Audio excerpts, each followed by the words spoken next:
sistémicas en cirugía. Habíamos abordado ya las respiratorias.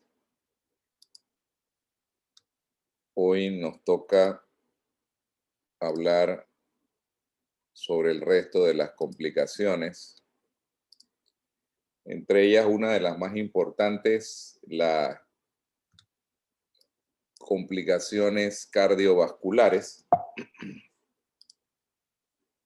Entre las complicaciones cardiovasculares tenemos las arritmias, la taquicardia, el shock cardiogénico, la insuficiencia cardíaca, el arresto cardíaco y de complicaciones como la flebitis, que son, diríamos, menores, la trombosis venosa profunda y la tromboembolia pulmonar, que pueden ser complicaciones graves y que forman una sola entidad, como vamos a ver. El diagnóstico temprano de estas complicaciones ayuda a que no aumente la morbimortalidad de los pacientes. Complicaciones importantes cardiovasculares, pues vemos que son las arritmias, el infarto transoperatorio o posoperatorio, la hipertensión arterial postoperatoria y la embolia pulmonar. Las arritmias son las complicaciones más frecuentes y va desde la taquicardia sinusal hasta formas de arritmia grave. Esto generalmente ocurre en pacientes con cardiopatías persistentes. Sin embargo, vemos que la taquicardia sinusal puede ser una arritmia frecuente que puede ser precipitada por dolor en el postoperatorio, sepsis, hipovolemia, hipoxia. Generalmente es un signo que nos ayuda a predecir cualquier evento de estos en el postoperatorio inmediato. Siempre que usted tenga una arritmia, pues tiene que hacer un electrocardiograma y hacer un diagnóstico específico. El infarto agudo del miocardio es una complicación grave, tiene una alta mortalidad.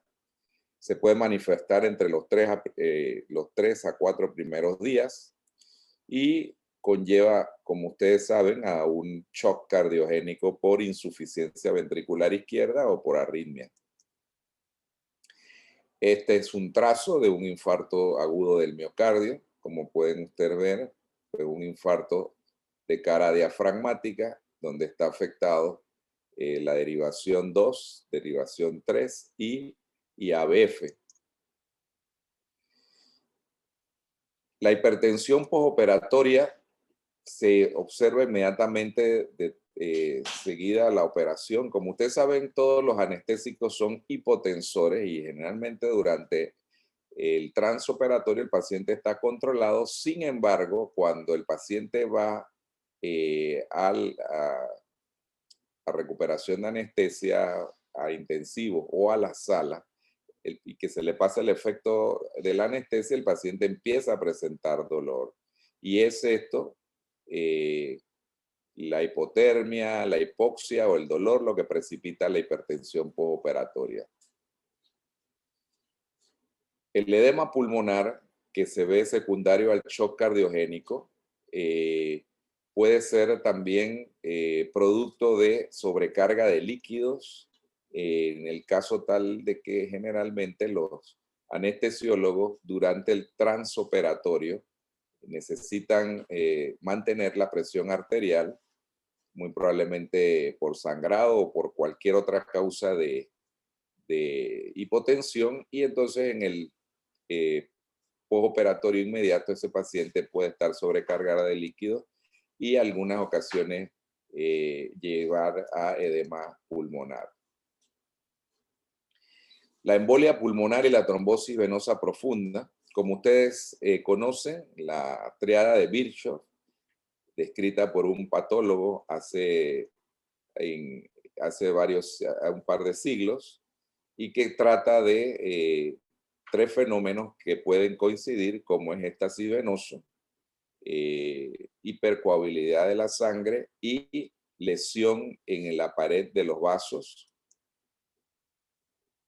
Esto aunado a factores de riesgo como pacientes mayores de 40 años, pacientes obesos, pacientes con venas varicosas, pacientes que tienen por lo menos más de 4 días de estar encamados, pacientes embarazadas o en puerperio, o con dosis altas de estrógeno. Y dependiendo del tipo de cirugía, generalmente es más frecuente en cirugías ortopédicas como cirugía de pelvis, cadera o miembros inferiores, pacientes con tumores pélvicos también, pacientes con insuficiencia cardíaca o infarto del miocardio reciente, pacientes con parálisis, como aquellos pacientes politraumatizados que han tenido sección medular, pacientes con cuadros de ACV también que no mueven adecuadamente las piernas, o pacientes con trombosis venosa profunda previa. Todos estos pacientes tienen factores de riesgo para desarrollar cuadros de trombosis venosa profunda, que a veces puede ser sintomática pero la mayoría de las veces es asintomática. Si presentan síntomas, ustedes van a ver clásicamente que hay dolor, hinchazón de la pierna, cambio de coloración y piel caliente al tacto. Esta es la menor de las veces, generalmente es asintomático. Y muchos pacientes hay que sospecharlo y hacerle el diagnóstico mediante ultrasonido.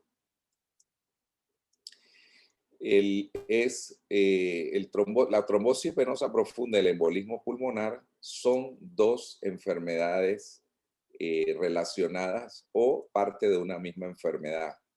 Cuando se produce la trombosis venosa profunda, si el coágulo se desprende, puede ir a los pulmones y ocasionar oclusión de una de las arterias pulmonares, inclusive a veces de ambas arterias pulmonares, cuando se denomina tromboembolismo pulmonar en silla de montar, cuando va al tronco de la arteria, de ambas arterias pulmonares. En estos casos el paciente está grave, con dificultad para respirar, taquicardia, dolor precordial, sobre todo irradiado a la espalda, puede haber hemoptisis, hipotensión y síncope. Es una de las primeras causas de muerte súbita en el 33% de los pacientes, es decir, lo diagnostica el patólogo. Es esencial, por ejemplo, no solamente en pacientes con factores de riesgo, sino en todos los pacientes, la movilización temprana, elevación de piernas, el uso de medias de compresión graduada, la terapia de compresión neumática, que ustedes conocen, el FlexiPulse, y muchas veces, si el paciente tiene muchos factores de riesgo, hay que usar una tromboprofilaxis con heparina de bajo peso molecular. Aquí ven pues un cuadro de un paciente con edema en toda la pierna, producto de una trombosis venosa profunda. Se recomienda tromboprofilaxis con heparina bajo peso molecular en pacientes mayores de 40 años con algún factor de riesgo asociado cuando hay cirugías abdominales, ortopédicas o fracturas de extremidades inferiores que requieran inmovilización. Ya cuando lo diagnostica el patólogo, pues no tiene caso. Este es un caso de un embolismo pulmonar en silla de montar en la bifurcación el tronco de la arteria pulmonar o donde se bifurcan las arterias pulmonares, y vemos que el paciente pues no sobrevivió. Las complicaciones hemorrágicas, si bien es cierto, no son frecuentes. La mayoría son por una hemostasia inadecuada por parte del cirujano. Sin embargo, hay pacientes donde hay presencia de factores hematológicos o diátesis hemorrágica que tienen usted que diagnosticar. La pregunta que si usted se debe hacer o que hacemos en los exámenes es cómo diagnosticar estos problemas hematológicos. En un examen ejemplo, usted puede tener varias opciones: tiempo de trombina, tiempo de tromboplastina, fibrinógeno, recuento de plaquetas, tromboelectrografía. Ninguna de las anteriores.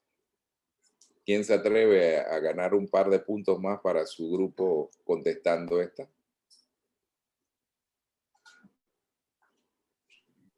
Historia clínica, doctor.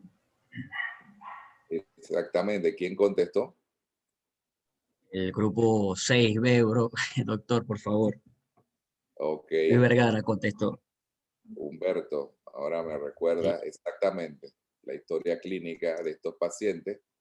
Estos pacientes generalmente nos dicen los hematólogos que, porque siempre mandamos consulta a veces, pero el hematólogo nos dice, ¿tiene algún antecedente de sangrado este paciente? ¿Lo investigaste? Si no tiene antecedente de sangrado, mándale las pruebas de rutina, porque este paciente generalmente va a evolucionar satisfactoriamente. En cirugía, a nosotros nos interesa la trombocitopenia inducida por fármaco. No es algo frecuente, pero puede ocurrir. Y muchos de estos casos ocurren pues porque muchos pacientes se automedican. Sin embargo, hay también que descartar una entidad que es la trombocitopenia inducida por heparina. También nos interesan los trastornos hematológicos heredados. Un 5% de los pacientes con este tipo de problemas es por problemas hematológicos hereditarios y las deficiencias de algunos de los factores de la coagulación. Obviamente en su curso tienen que recordar ustedes la cascada de la coagulación.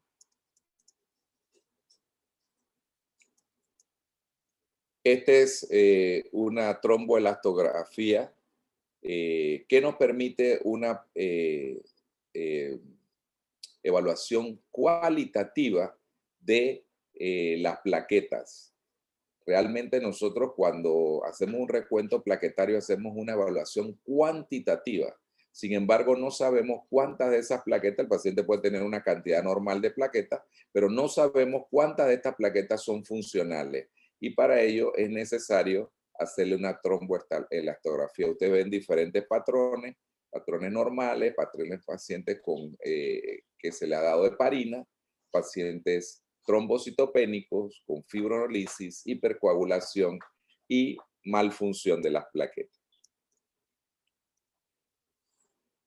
Bueno, si usted va a evaluar un paciente que le está sangrando, usted tiene que decidir dos cosas. Si el paciente está con un sangrado quirúrgico, es decir, usted no hizo la hemostasia adecuada, en este caso el paciente lo que requiere es una reintervención, o si el paciente está con un sangrado no quirúrgico. Generalmente en cirugía cardíaca esta es una decisión fundamental porque son pacientes que son agredidos a través de una esternotomía media.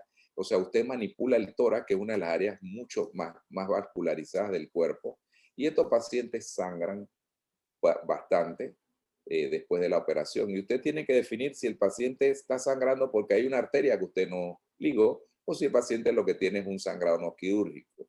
Y esto usted lo evalúa a través de las pruebas funcionales hematológicas. Si el paciente no está sangrando o tiene un sangrado no quirúrgico, entonces debe tratar y regular los mecanismos de la coagulación y tener a mano paquetes sanguíneos para cualquier eventualidad. Y obviamente muchas veces hay que consultar al hematólogo por problemas ya aislados de la coagulación. Nosotros no transfundimos sangre completa, nosotros transfundimos, generalmente dividimos paquetes de glóbulo rojo empacado, paquetes de plasma fresco congelado y de plaquetas según la necesidad del paciente. Y de esa manera utilizamos mejor los componentes sanguíneos. Complicaciones del tracto digestivo pues son muy frecuentes, inclusive aunque usted no haga cirugía del tracto abdominal. Y aquí vamos a tener problemas de náuseas, vómitos, disfunción gastrointestinal, las úlceras de Curling y de Cushing, que son úlceras pépticas, y la insuficiencia hepática aguda.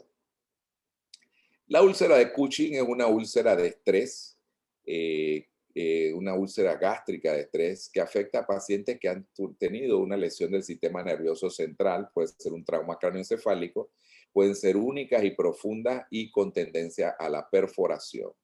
La úlcera de Curling sería lo mismo, una úlcera por estrés, pero que se describió en pacientes con quemaduras en estado crítico.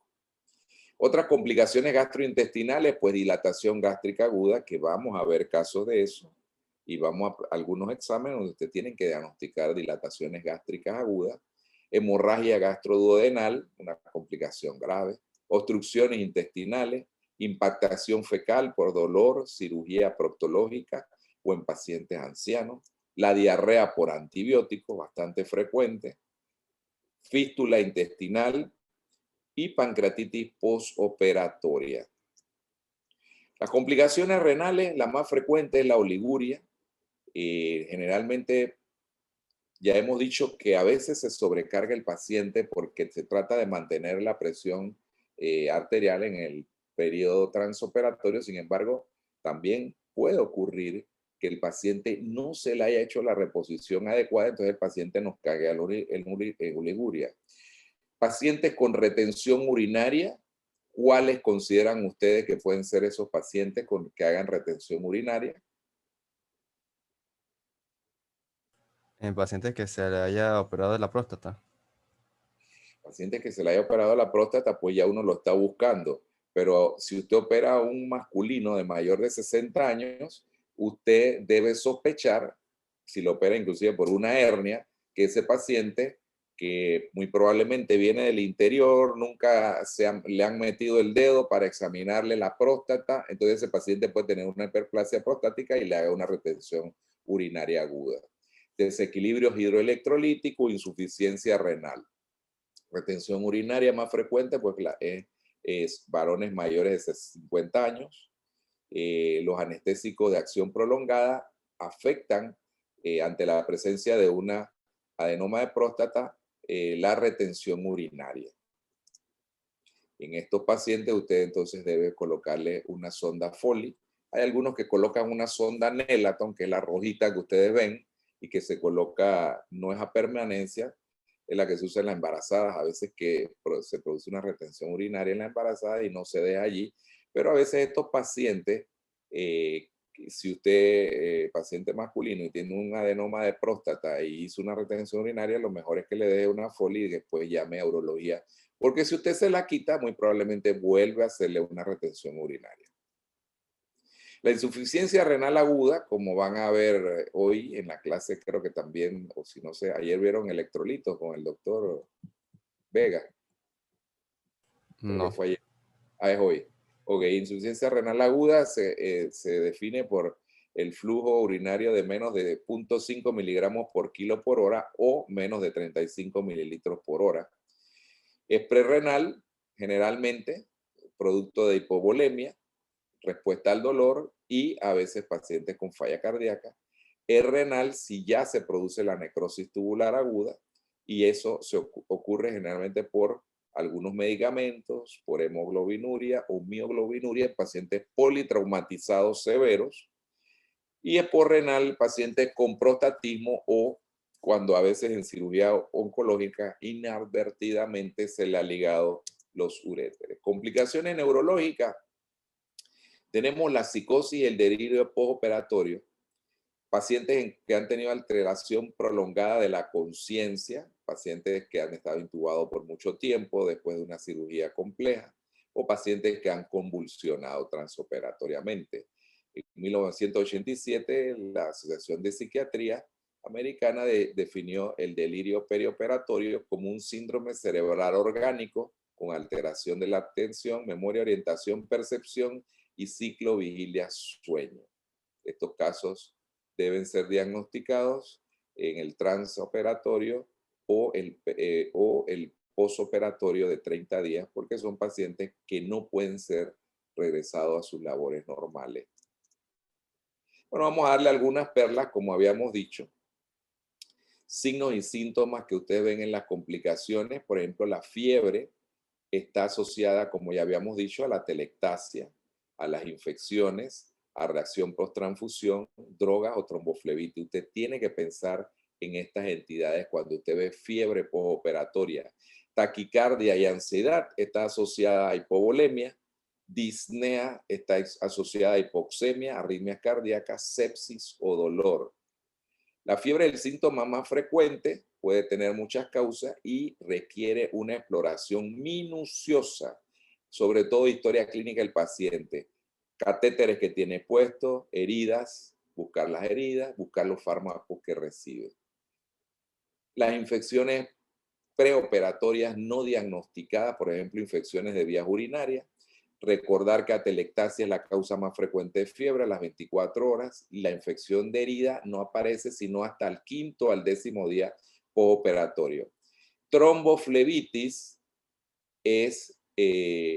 debe ser buscada en pacientes que todavía están recibiendo sueroterapia, que están con venoclisis, y esto puede ocurrir generalmente a las 72 horas. Y debe recordar que también puede aparecer tromboflebitis en las piernas, en pacientes encamados por más de 4 días, sobre todo en las afenas. Esa es una tromboflebitis superficial, no es profunda.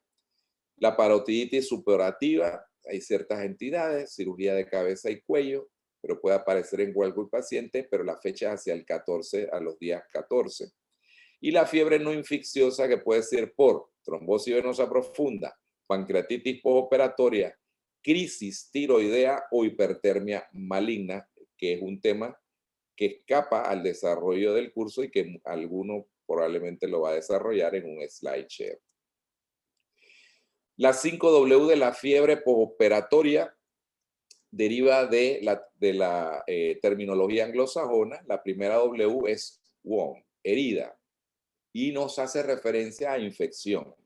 La segunda es water, que es agua, y nos hace referencia a infección del tracto urinario. La tercera es wine, que es viento, y nos hace referencia a atelectasia y neumonía. Walking, que nos hace referencia a la deambulación, tromboflebitis o trombosis venosa profunda.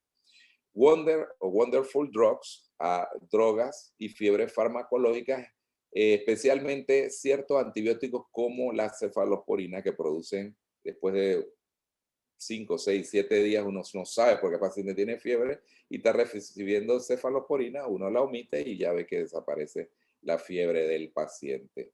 Esto es parte del workup que usted hace cuando tiene un paciente con fiebre. Si es una herida, le revisa la herida, le toma cultivos. Si usted piensa que es infección del tracto urinario, debe mandar urinálisis más urocultivo.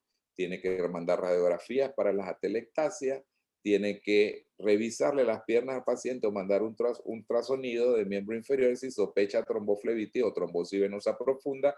Y lo más difícil son las drogas que de forma terapéutica usted la omite si piensa que todo lo anterior lo ha descartado y que puede ser los antibióticos.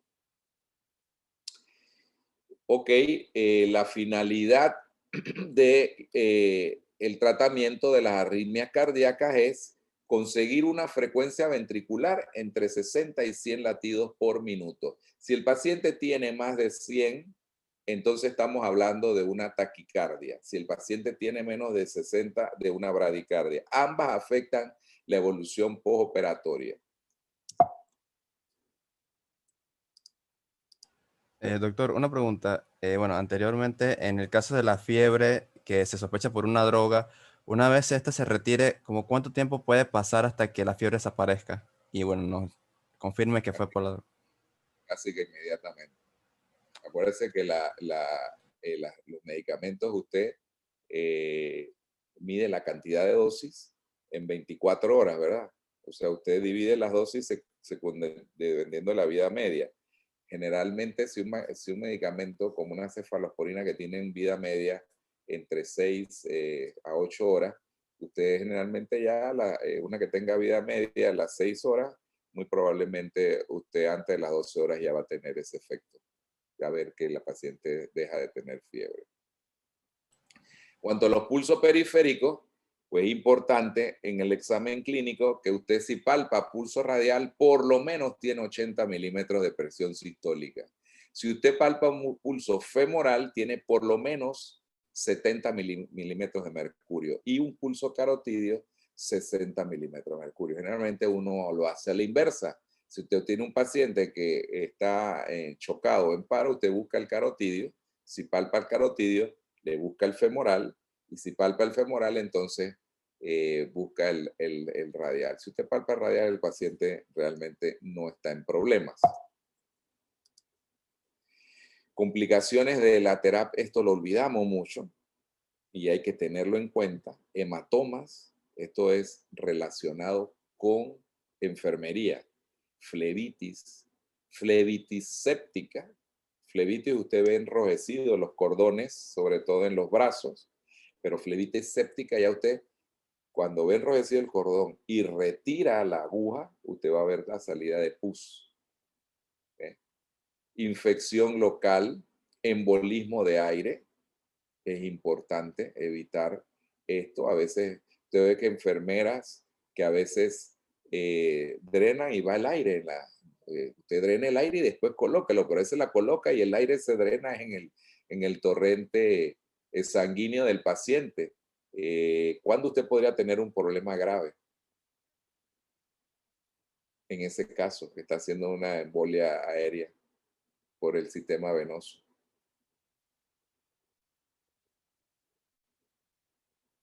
¿Quién sabe? Otro punto para el equipo. No hay punto para los equipos. ¿Cuál, doctor?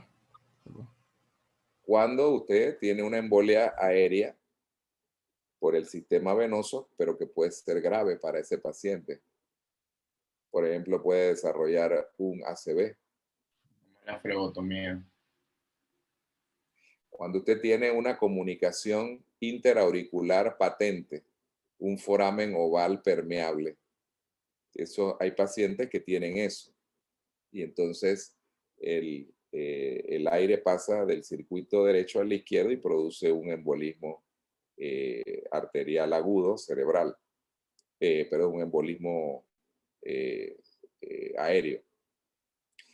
Laceración de las arterias o venas, producto de las canalizaciones o lesiones del conducto torácico. Estas se ven cuando usted puede ver una lesión por una canalización. En un catéter venoso central. Muy bien, Jonathan, en un catéter venoso central.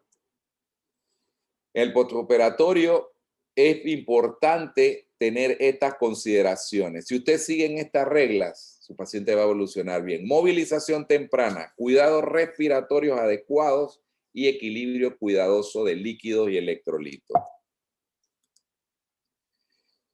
Bueno, entramos a un tema muy importante que es la famosa lista de chequeo preoperatorio y lo que es la pausa quirúrgica. Fíjense, este fue un trabajo de uno de los estudiantes del curso, de uno de los cursos, el doctor Julio Barba, y lo pusimos acá porque fue un buen trabajo. Este es el libro que ustedes deben revisar. No sé si se lo envié, si no, se los envío, que es la lista de la OMS para verificación de la seguridad en la cirugía. Cirugía segura salva vidas, como dice ahí. Habla un poco sobre lo que el error en medicina, y que los errores más comunes, saben ustedes, que en Estados Unidos hubo un tiempo en que morían, ellos se dieron cuenta que morían más personas por errores intrahospitalarios que por complicaciones. Pacientes mal identificados, cirugía mal identificada, tenían que amputarle la pierna derecha y le amputaban la izquierda, caída dentro del hospital, alergia no identificada, medicamento equivocado. Entonces hay que tener, eso es un tema que no tenemos tiempo de desarrollarlo aquí y que lo vamos a desarrollar con las literaturas que le vamos a enviar o los SlideShare que ustedes, pues ese SlideShare está en los SlideShare de la cátedra que están en la plataforma. Riesgo en cirugía. Bueno, esto del riesgo de cirugía es exactamente esto. Ustedes han visto la corrida de toros. ¿Sí? Esta es una modalidad de la corrida de toros. Esto no es el picador tradicional. ¿Ve? Estos son individuos sumamente diestros, son toreros, pero que lo hacen en el caballo. ¿Ve? Y el caballo está entrenado para esto. O sea, son caballos muy costosos.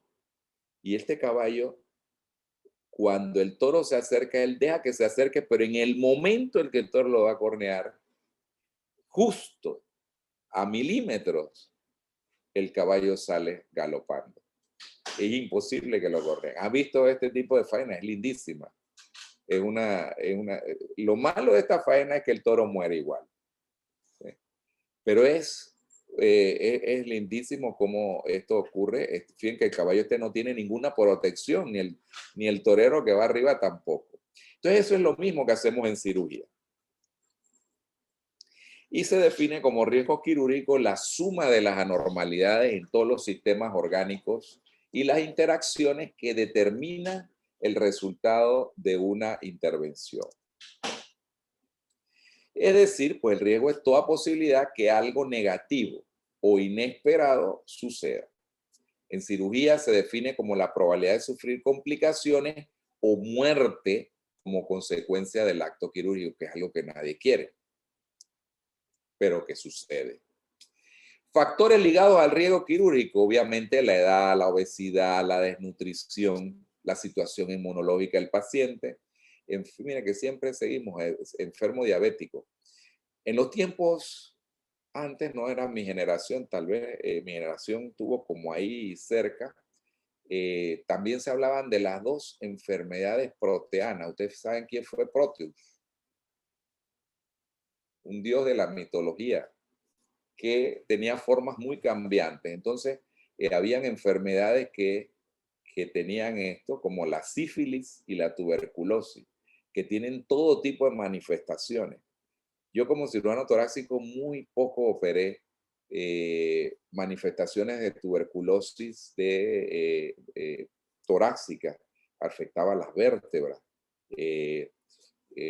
Obviamente con los tratamientos, los antibióticos, pues se controló mucho la tuberculosis, aunque todavía existe en nuestro medio. En Panamá es una realidad, quiero decirle, sobre todo en las áreas indígenas.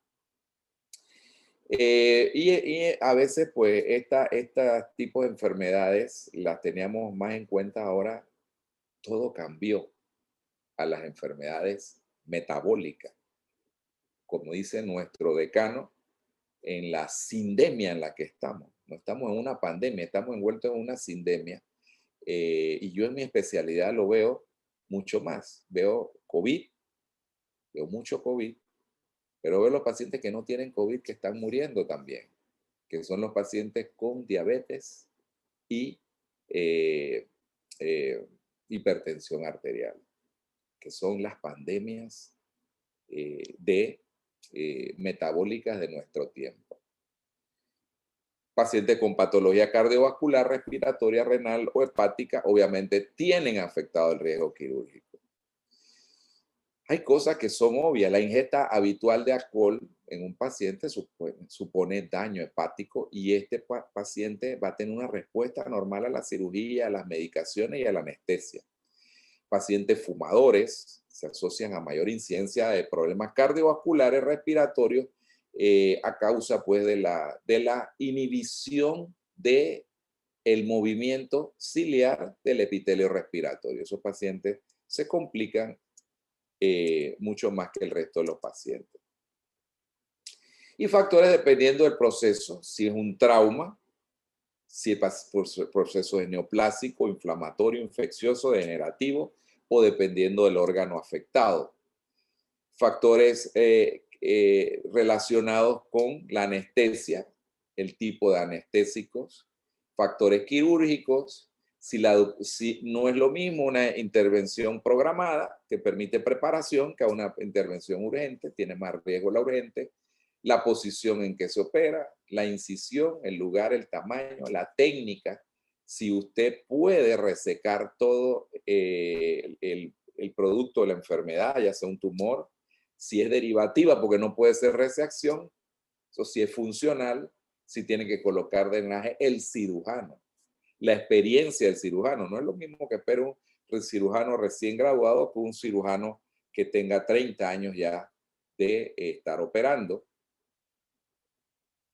Duración de la intervención. Intervenciones que duran menos de 2 horas tienen menos riesgo que unas que son que duran más de 2 horas, sobre todo por el riesgo de infección del paciente. Factores hospitalarios, como dice ahí, el tiempo de hospitalización. Generalmente ustedes ven que A veces la diferencia entre los hospitales privados y los hospitales institucionales es que por motivos de las deficiencias en los hospitales del Estado, el paciente se ve obligado a estar mucho tiempo hospitalizado antes de la operación. Se coloniza por gérmenes, hace cuadros de trombosis venosa profunda, o eso afecta el riesgo de esos pacientes. La dotación tecnológica, a veces si usted no tiene las mismas herramientas o las herramientas necesarias para operar los pacientes, etcétera. La intervención quirúrgica es origen de riesgo bajo 3 aspectos diferentes.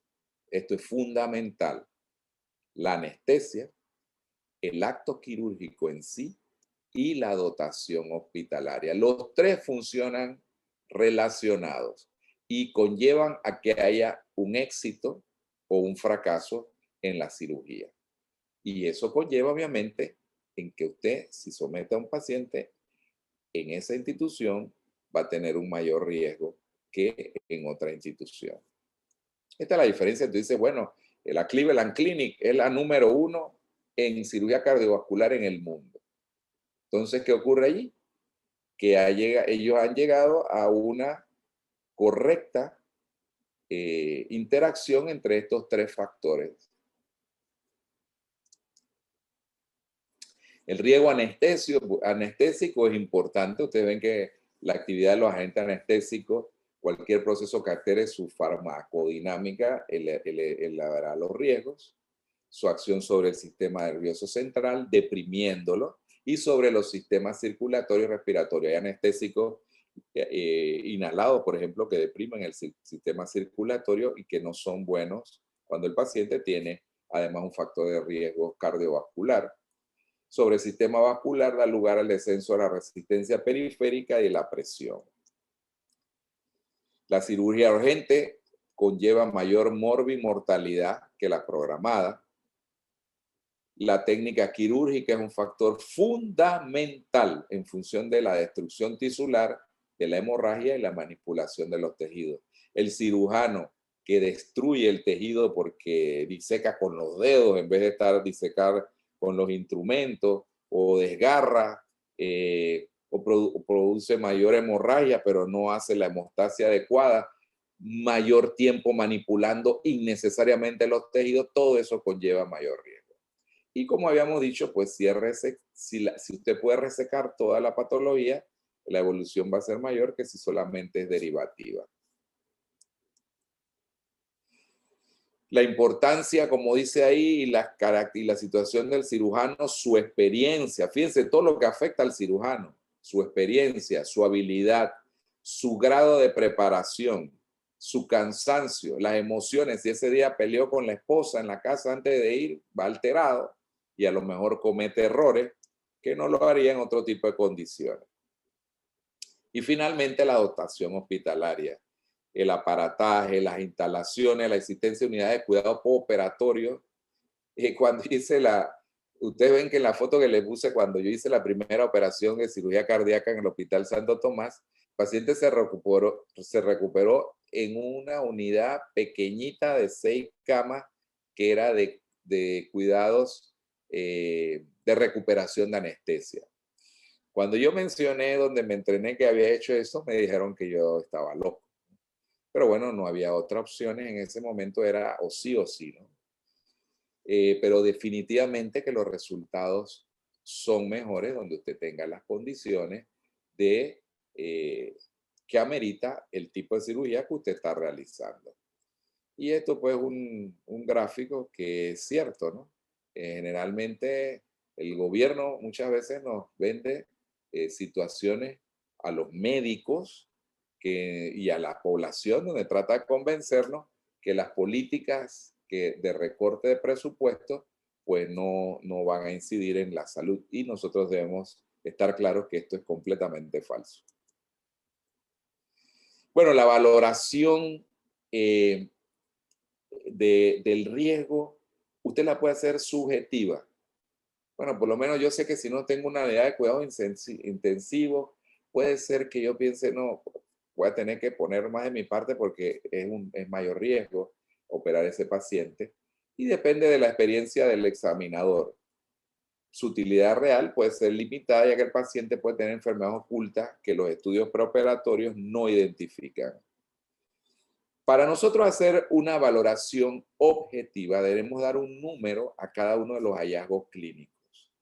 Así minimizamos el factor subjetivo.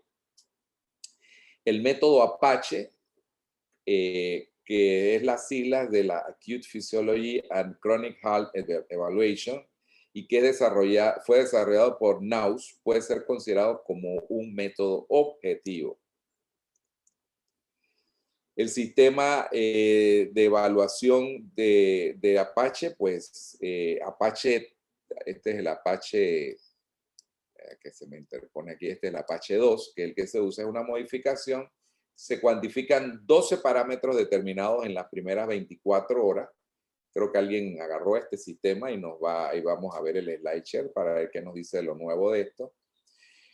La suma final superior a 35 supone un alto riesgo de mortalidad. Los anestesiólogos suelen aplicar el ASA del 1 al 4, del cual les va a hablar el doctor Ramboa en sus dos conferencias que tiene de anestesia, para valorar el riesgo preoperatorio de los pacientes. Este es el Apache. Existe también, incluye puntuación de coma de Glasgow, la edad, y este es el sistema que usan los anestesiólogos, que es bastante sencillo y que da también una idea muy importante de la morbimortalidad del paciente sometido a cirugía o anestesia. ¿Alguna pregunta hasta aquí?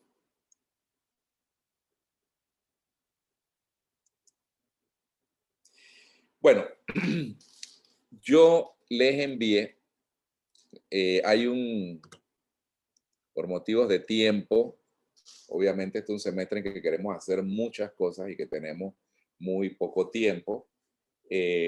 Yo les envié ayer una serie de información, sobre todo la relacionada con un taller que se llama Preparación a Quirófano. Ese taller se desarrolla mucho con videos que les envié y también se desarrolla mucho con videos realizados por sus compañeros. ¿Ok? Entonces todo eso lo pueden ustedes revisar.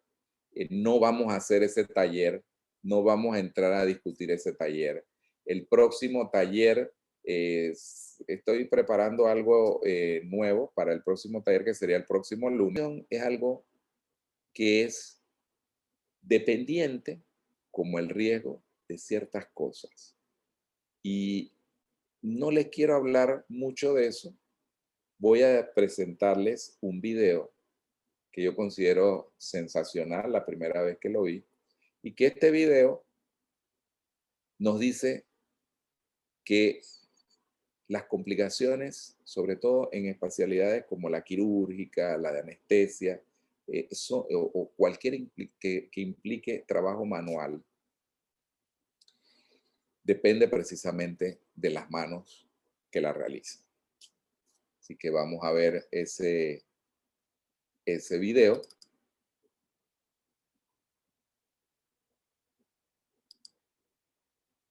Déjeme salir de aquí.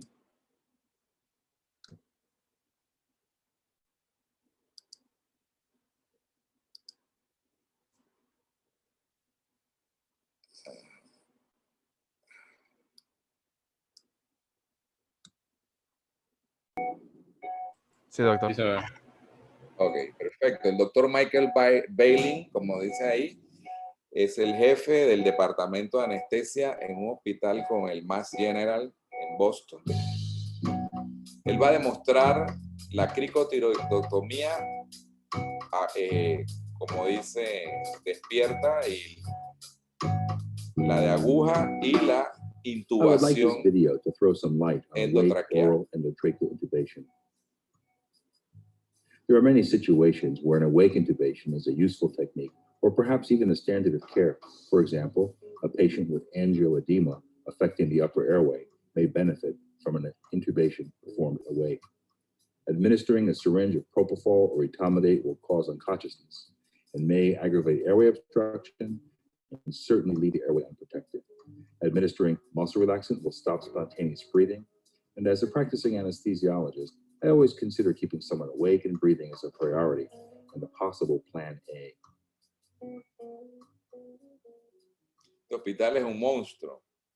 Me tocó oportunidad de estar ahí en cirugía cardiovascular visitando. At the cricothyroid membrane, everyone feel there. El doctor The tiene un top of your neck, auditorio. the top bump is the thyroid cartilage. That's the notch.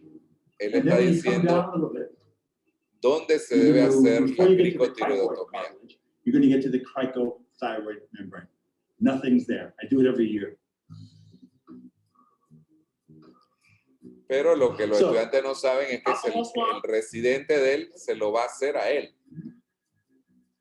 Fíjense la confianza que tiene este médico en su residente. And well, 2 seconds. He will draw bubbles slowly.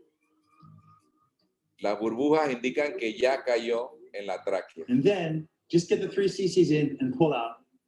Lo retira un poco y le pone el anestésico. Perfect.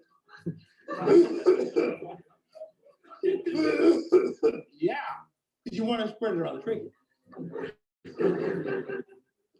Ahora él va a demostrar la broncoscopía. Of lidocaine, and this will go on the fibroscope. And this way we can spray structures as we see them. Y fíjense las cuerdas vocales de él, las estamos viendo ahí.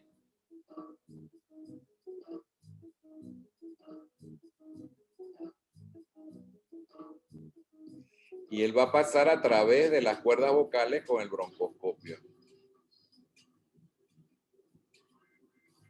Okay, so we saw the cords and spray them. Para demostrar la And we'll intubación. get started again. Se va a intubar él mismo. Mm-hmm. Mm-hmm. Mm-hmm. Mm-hmm.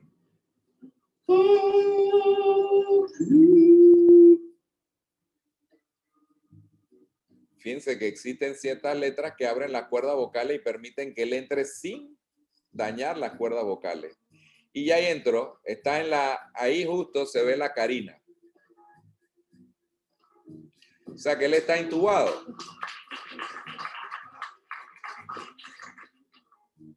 Pero como hay gente, acuérdense lo que tragan las espadas que hacen trampa, él va a demostrar pasando por el tubo que sí está intubado de verdad.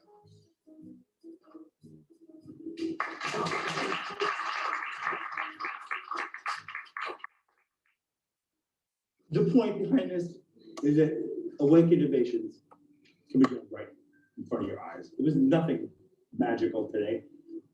In general, this is pretty straightforward, basic technique.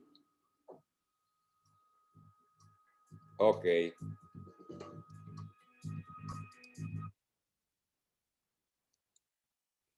Muy bien.